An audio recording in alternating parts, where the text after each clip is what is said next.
Hello everyone, চলে এসেছি আজকে কফি নিয়ে। জাস্ট সবে স্কুল থেকে ফিরলাম আর এসেই দেখছি পার্সেল এসে হাজির।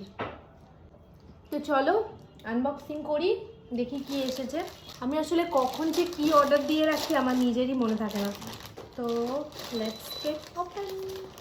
নতুন কিছু আসলে তো খুবই ভালো লাগে, খুবই মানে খুবই। যতই আমি যা কিছুই কিনে ফেলি না কেন, তাও নতুন কিছুর একটা আলাদা মজা। ভাই এটা তো ভারী কেন?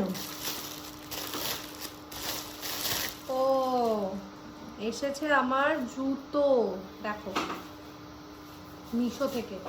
কারণ এখন তো কি ওয়েদার সেটা ঠিক করে বোঝা যাচ্ছে না, মানে বর্ষাকাল না কি কাল একদমই বোঝা যাচ্ছে না। এই হচ্ছে আমার জুতো, এবং এটা যে এতটা মোটা হবে মানে থিকনেসটা দেখো খালি, অনেকটাই।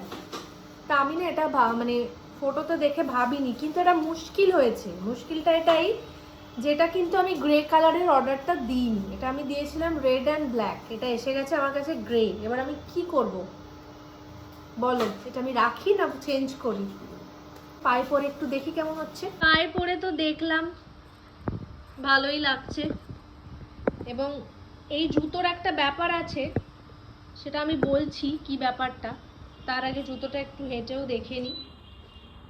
বেশ কমফর্টেবল, এবং একটু উঁচু থাকায় একটু ভালো ফিলই হচ্ছে, খুব একটা খারাপ কিছু হচ্ছে না। জুতোটা দেখে মনে হয়েছিল অনেকটা ভারী, কিন্তু পরে দেখলাম যে না, অতটাও ভারী নয়। আর বিষয়টা হলো, মিশো থেকে আমি যখনই অর্ডার করি জেনারেলি আমার পায়ের মাপ হচ্ছে 5, কিন্তু এইখানে আমি দেখেছি সব জুতো, মানে একটা দুটো না, আমি যে কটা জুতো এখান থেকে কিনেছি সব কটা জুতোই আমার 6 লাগে। তো যাই হোক, জুতোটা মোটামুটি খারাপ কিছু হলো না, ভালোই হলো। তো চলো রেখে দিলাম এটা আপাতত।